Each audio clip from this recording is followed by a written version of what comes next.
got something very unique in Africa and in South Africa as well called Ubuntu.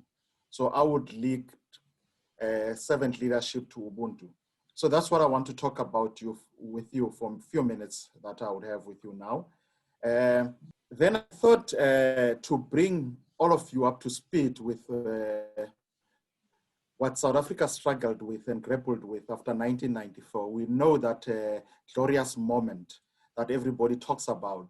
1990, Mandela came out of jail. In 1994, he became the first democratic president.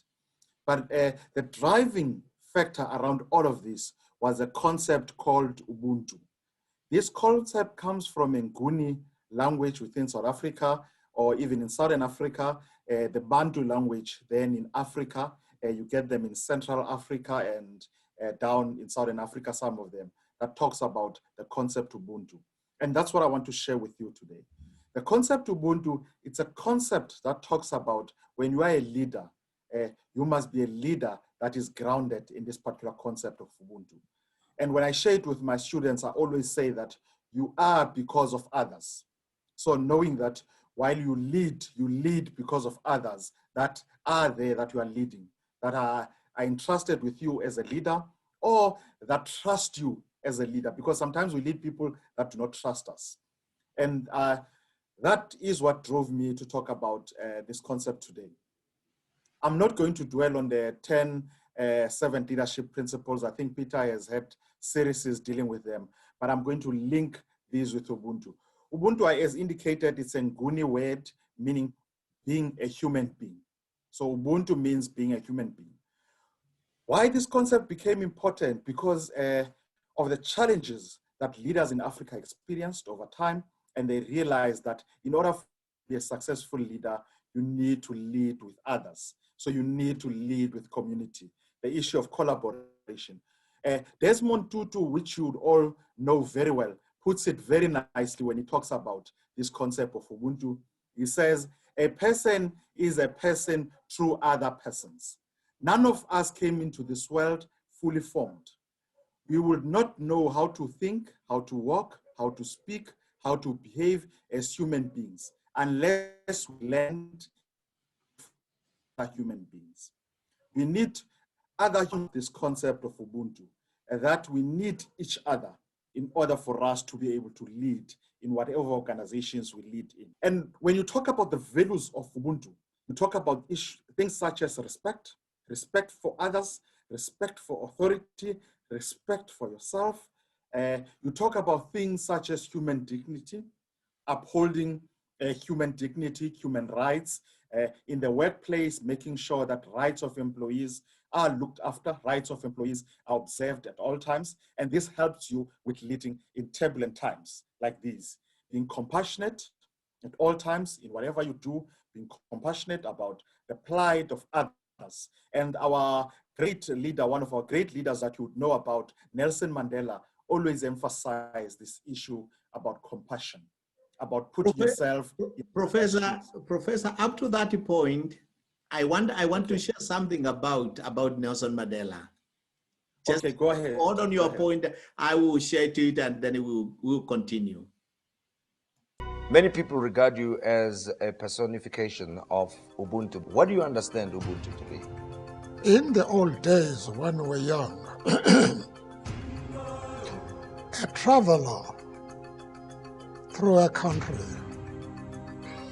would stop at a village and he didn't have to ask for food or for water. Once he stops, the people give him food, entertain him. That is one aspect of Ubuntu, but it will have various aspects.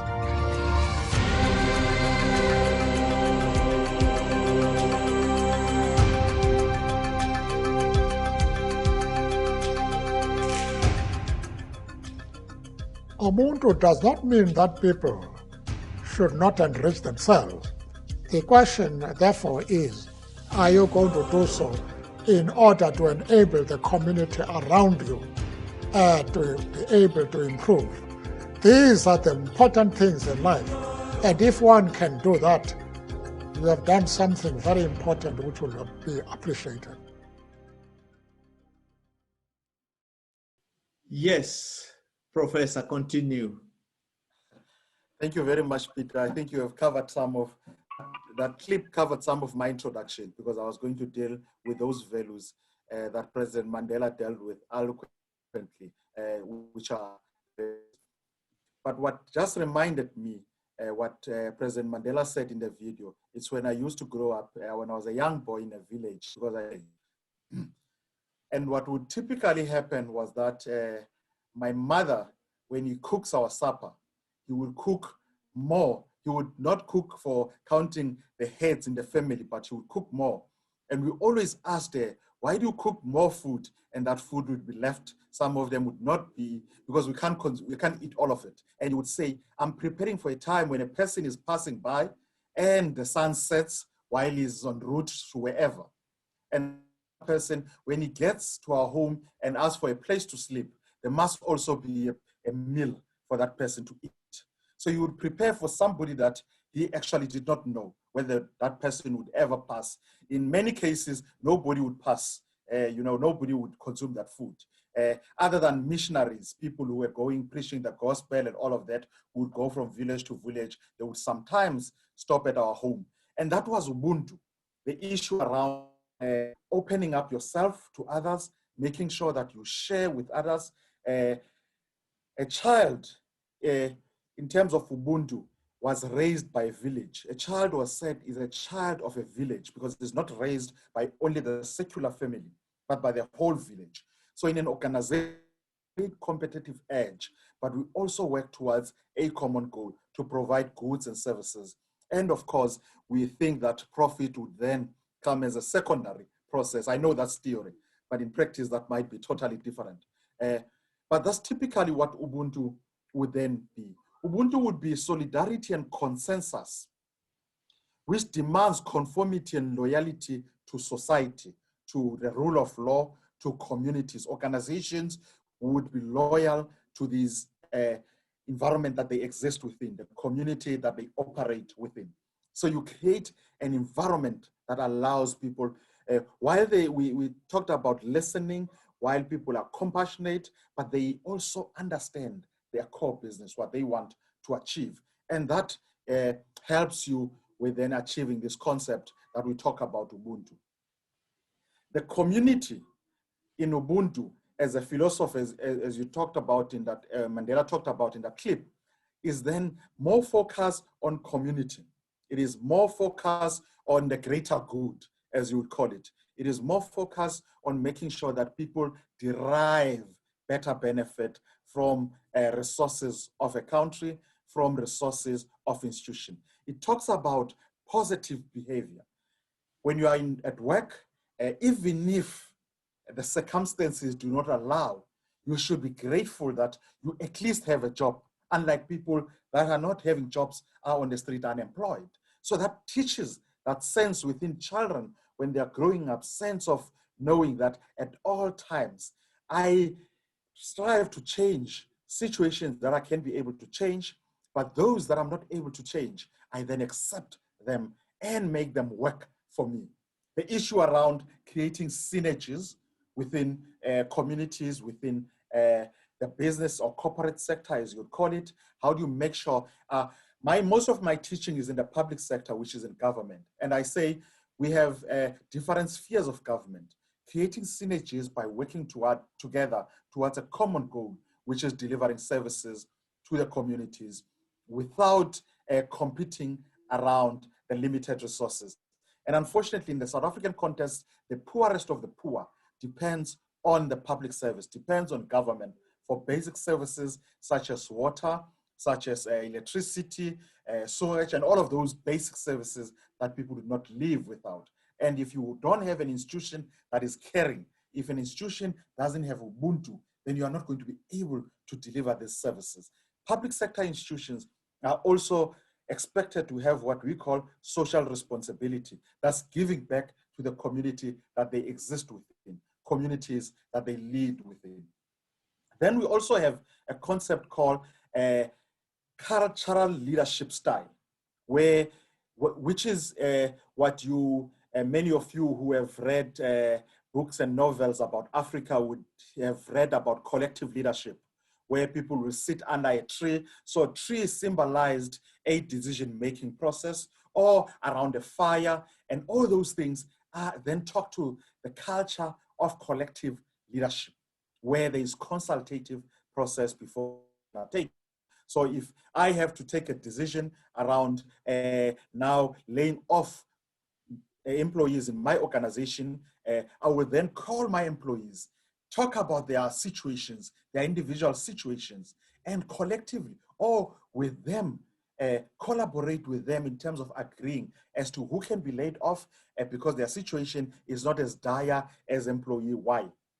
So you engage, you culminate a team spirit of collective engagement, of sharing. For example, what we do currently, which everybody does all over the world, and is we do what we call timeshare, where people will work certain times because all of us cannot go back to work, but we try and help each other so that everybody can put food on the table.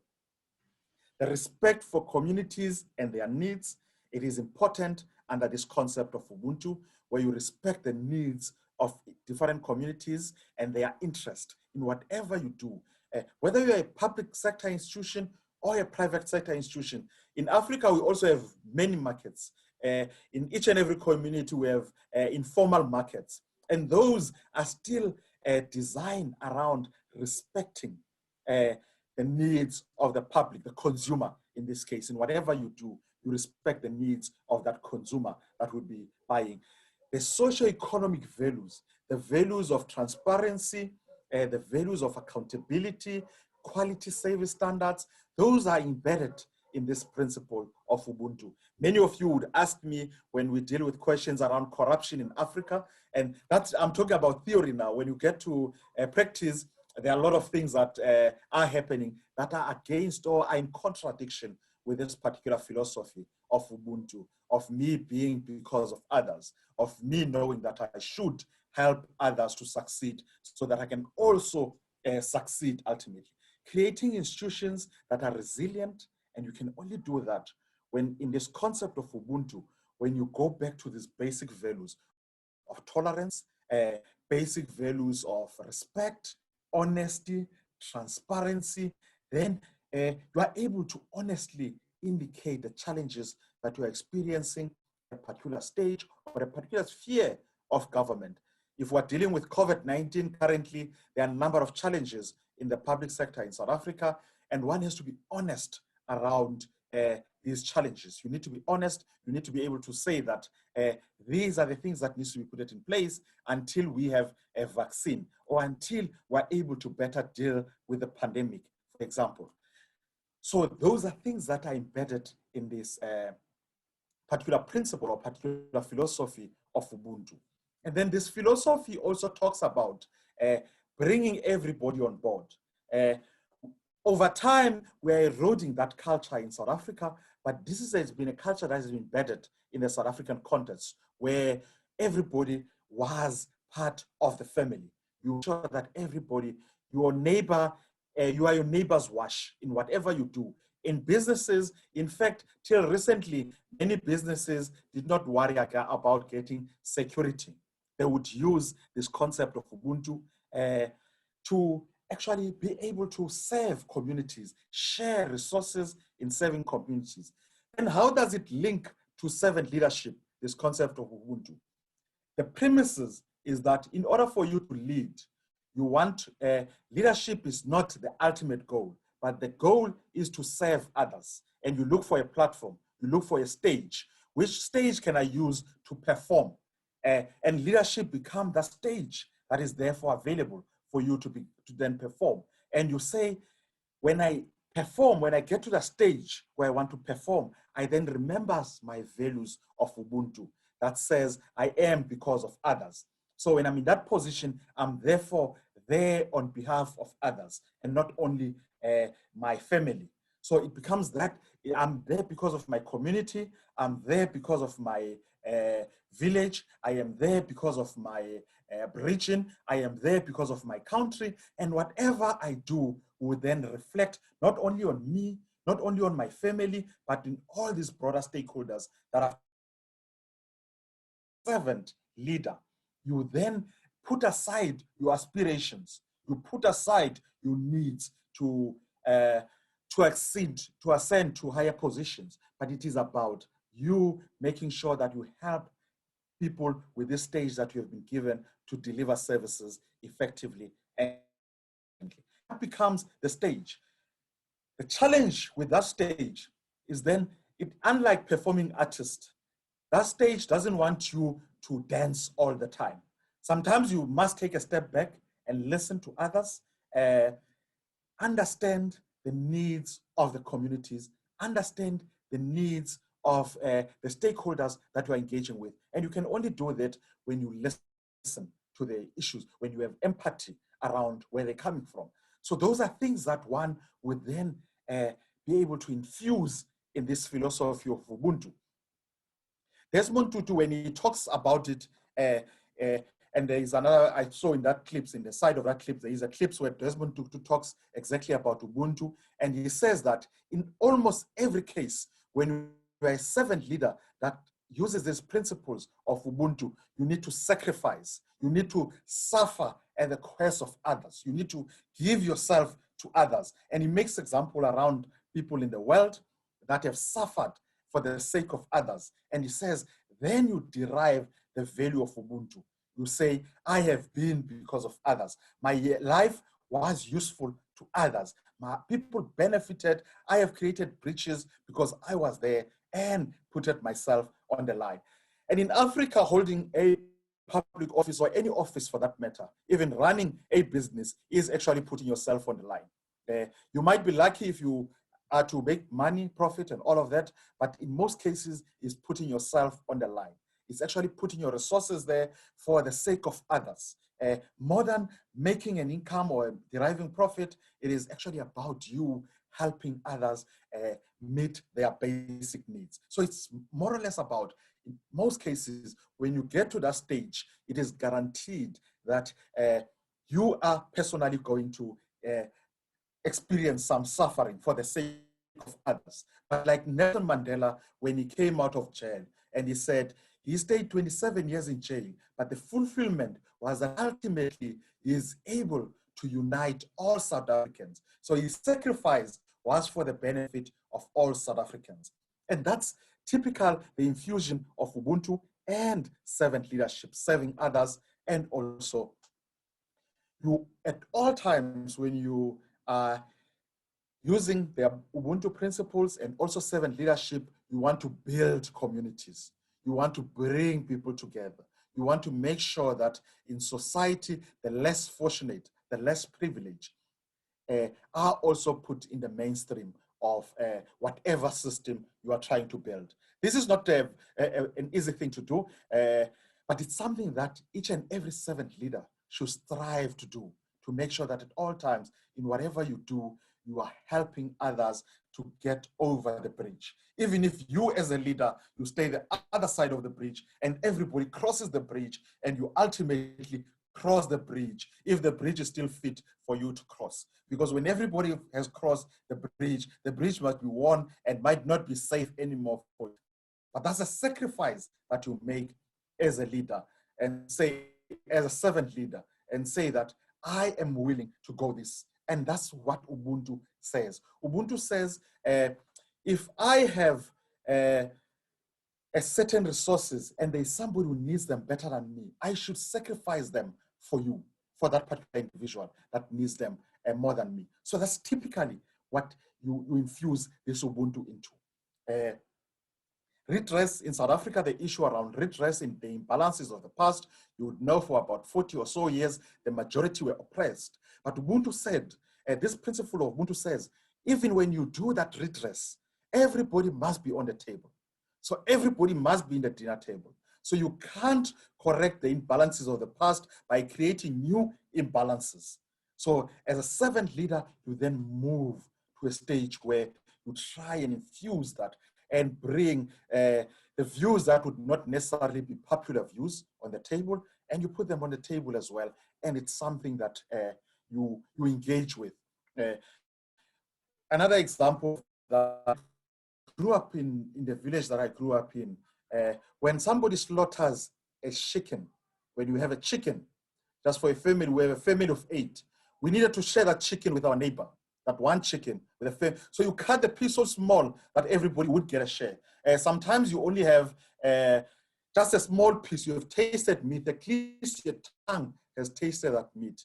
And that's the ethos of Ubuntu, sharing, making sure that at all times the less privileged are put at the forth, and you share everything with those less privileged, that would not, under normal circumstances, be able to do or be able to meet their basic need.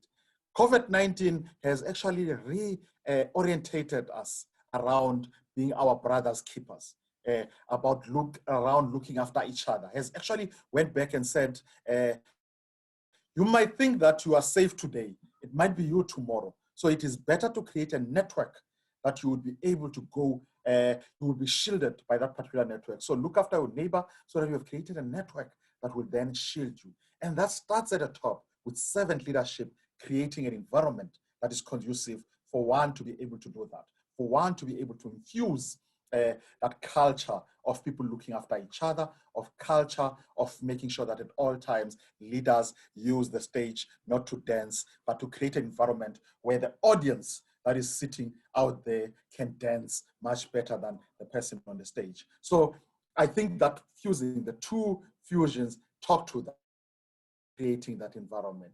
Once you have created that, it becomes easier then to deal with uncomfortable issues, because they in each and every society, there will be uncomfortable issues that you think should be in the back burner. But once you have created an environment that is conducive for everybody to feel that they have got a seat on the table, then you are able to frankly deal with the uncomfortable issues that one needs to deal with. In our case, the uncomfortable issue that we need to deal with is corruption. It's unethical leadership.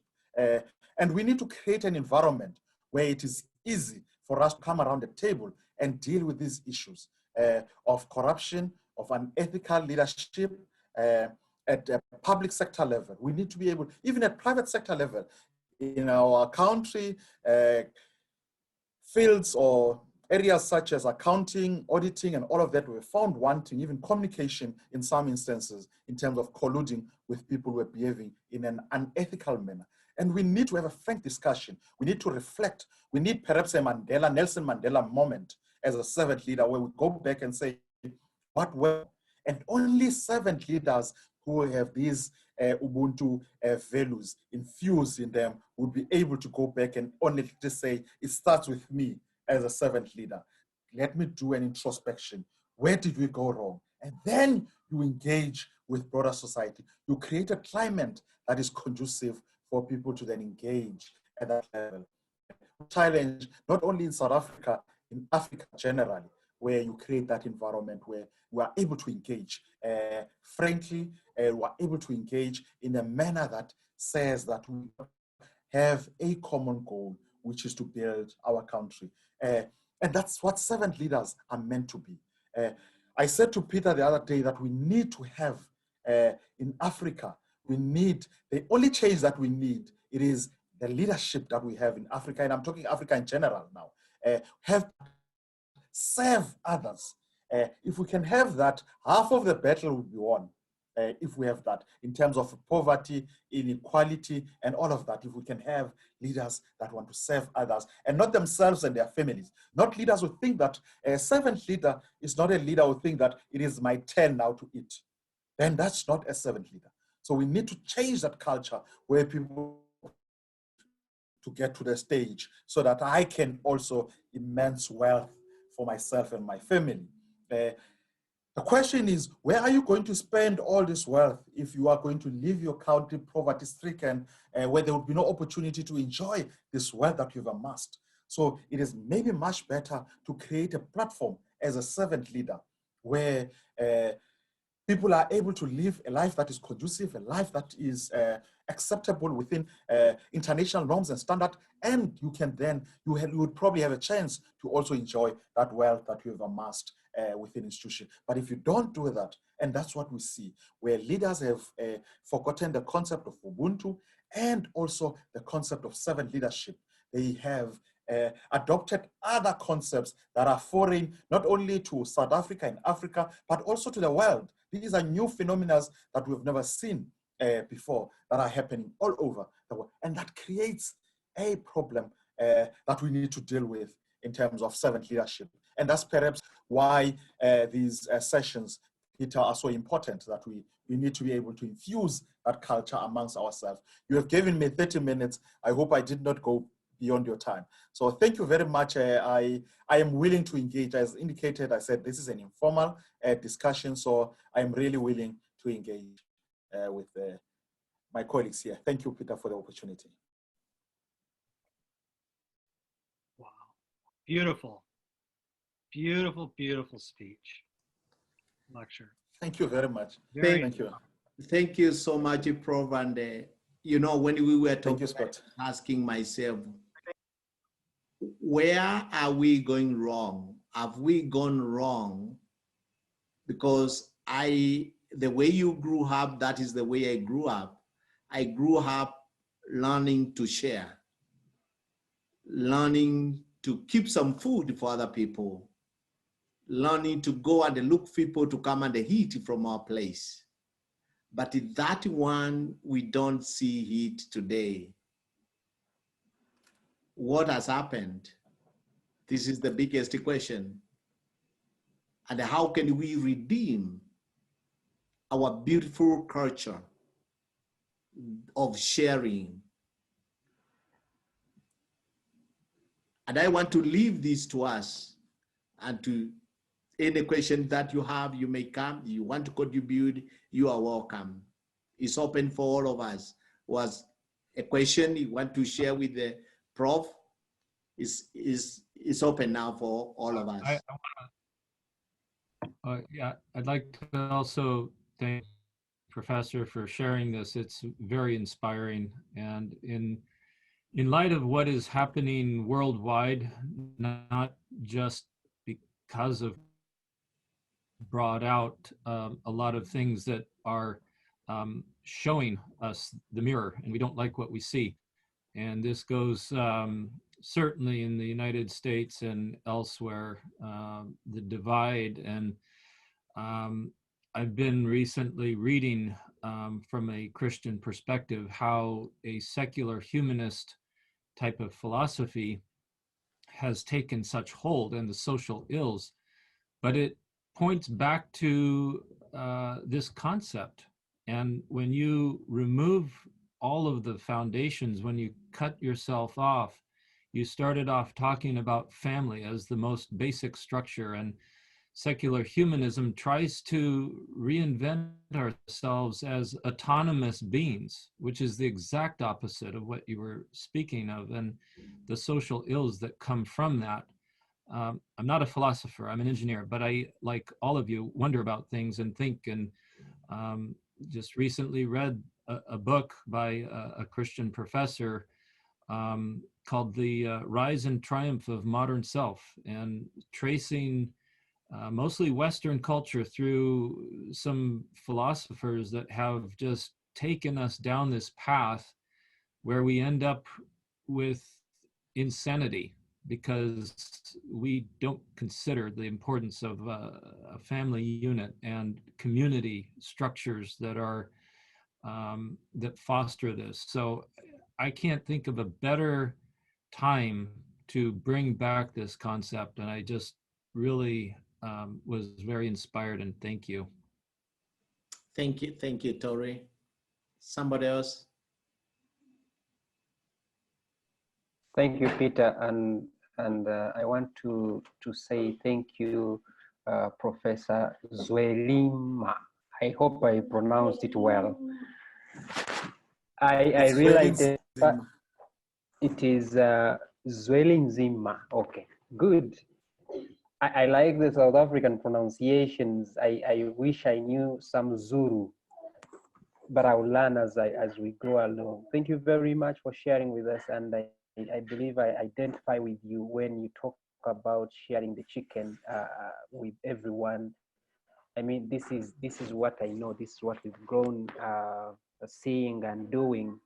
in our families. And thank you very much for reminding us that this is the spirit of Ubuntu. I wanted to say that I think you have challenged me a little more, and I have no question whatsoever, but I want to say that you have challenged me a little more, and I want to think about my servant leadership, if I can say that. I am a student of servant leadership right now as I speak, and many of the things that you're talking about are things that I've seen theoretically, but now when I look at you speak about them, I see the practice of what I've been reading about. So thank you very much, and thank you, Peter, for giving us the opportunity to hear from such a big heart. Thank you, Francis, Peter. from Uganda. And the man, you can see the news, what is happening in Uganda. We need servant leaders there. You know, this morning I was... my lighting is not so good, but there we go. Thank you. Thank you. I think one thing that I was reminded this morning in our morning devotion, and I'm so glad that Violetta, she came here, she talked about kindness. And that is one aspect that I think in the world today that comes along with the servant leadership, but I want to say it also touches about Ubuntu, is the aspect of kindness, being kind to others, even though others may not show you kindness. And really would really want to ask if our letter, if you have that that quote of Angelo Maya, do you have it? Can you share with us a little bit? Let me pull it up. Okay. As she pulls up, somebody else want to ask a question, or maybe you have any comment.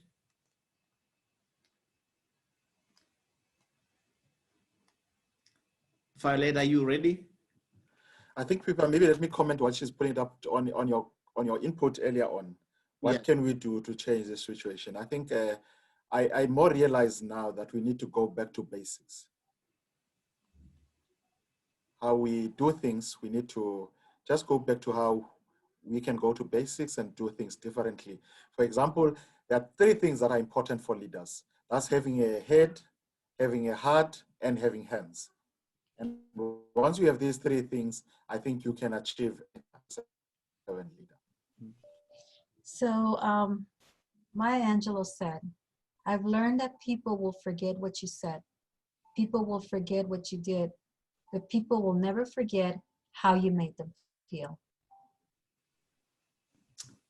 Thank you, Violetta. And that is so true. I think that more than anything right now during the pandemic, and you guys are talking about, you know, the making extra food and keeping it for whenever somebody would come by. It starts, I believe it starts with us. You know, we can make a big change in thousands of people and hundreds of people. But for example, in my home with my teenagers, we always had a house full, and it wasn't that we were inviting them. They just came. And there were times that we had nothing. And miraculously, you know, God would provide. And we could divide that small pot to feed 10, 12 people.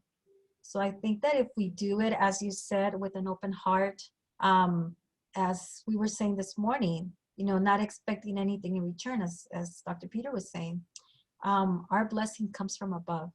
And if we can give with a servant heart, as the Bible tells us, not expecting anything in return, our rewards may not be here on earth, but they will be up there. And I think that that's what we're all aiming for, our rewards up in heaven.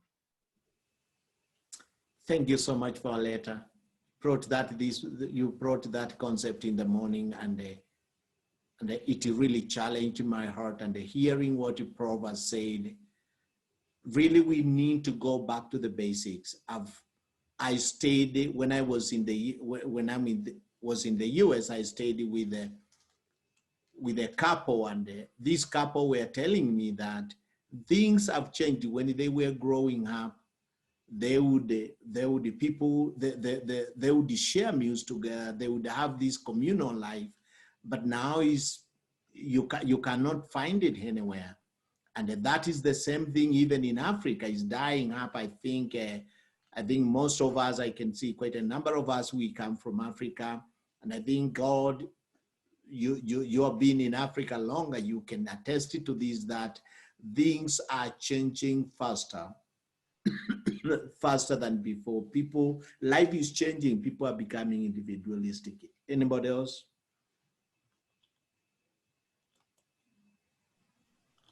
I just had a question, Peter. I just wonder if, can you hear me all right? Mm-hmm. Yeah, okay. I'm kind of wondering, our inherent sin nature that we all have, where does this come into the Ubuntu discussion? Because yes, it's for community, it's for others, it's serving others, but the very nature of who I am as a human being, I have this inherent sin that mitigates against actually doing this. So where does that come to this discussion?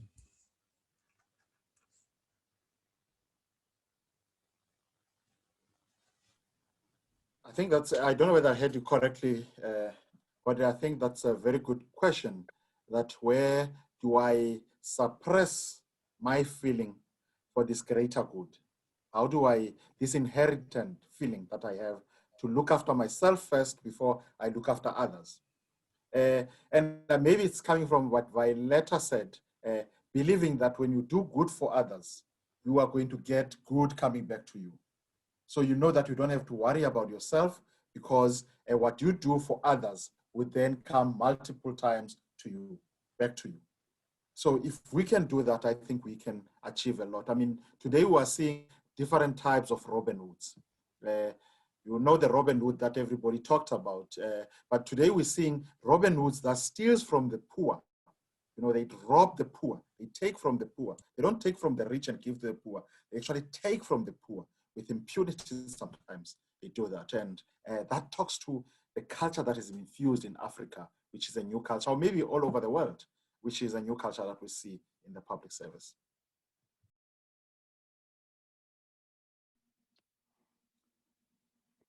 Professor, I have a question for you about socialism. I have spent quite a bit of time in socialist Europe and seen it fail, the whole concept there. That was a concept of we're all equal, we all deserve the same, but it was a complete failure. How would you compare that with Ubuntu?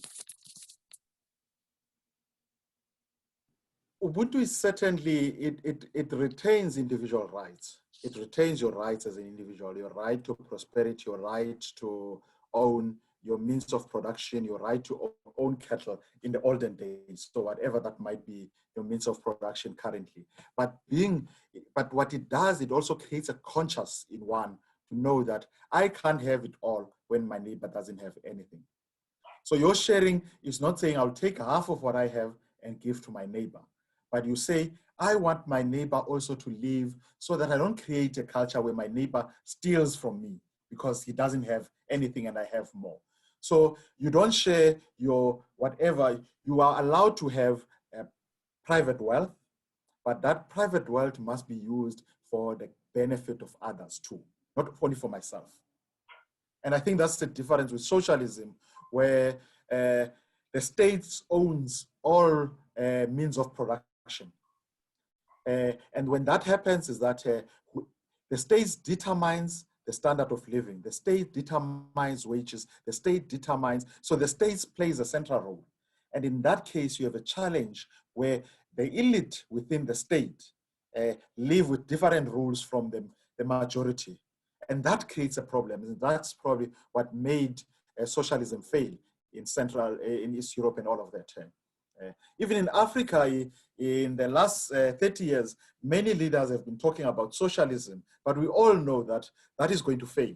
You cannot implement that. You need to implement socio-economic programs that would look after the welfare of the communities, build up, especially with the high level of poverty that we have in Africa. So you can't actually do that. You are going to have a skewed development, and you don't want to create that.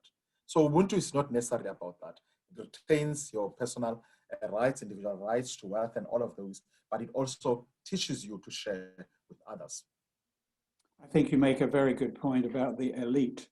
And that was my observation also when I've been in Eastern Europe, is that there is very definitely an elite who are not equal to everyone else. And they are the ones that determine what people have. It's an illusion to say that it's equal. It's not equal at all. Some are more equal than others. Animal farm, where some are more equal than others. Thank you, Derek. Somebody else?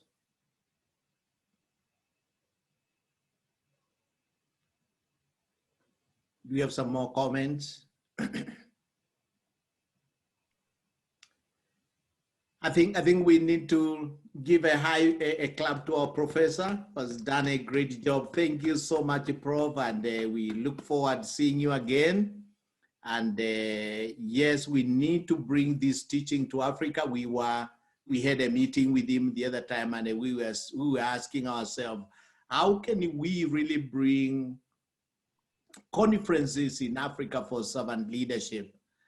Because we really want to bring, and we really want to see Africa gets the right leadership, because Africa is one of the richest continents in the world, but it is one of the poorest continents in the world. And not because this all boils down to leadership that we have in Africa, selfish leadership. When people comes to power, they say, it is my time. In Africa, we call it, it is time to eat. In other words, it is my time now to reap the country, to reap the economy. When you become a CEO of an organization, it is my time now to eat. And maybe probably with my tribe or with my clan or with my family.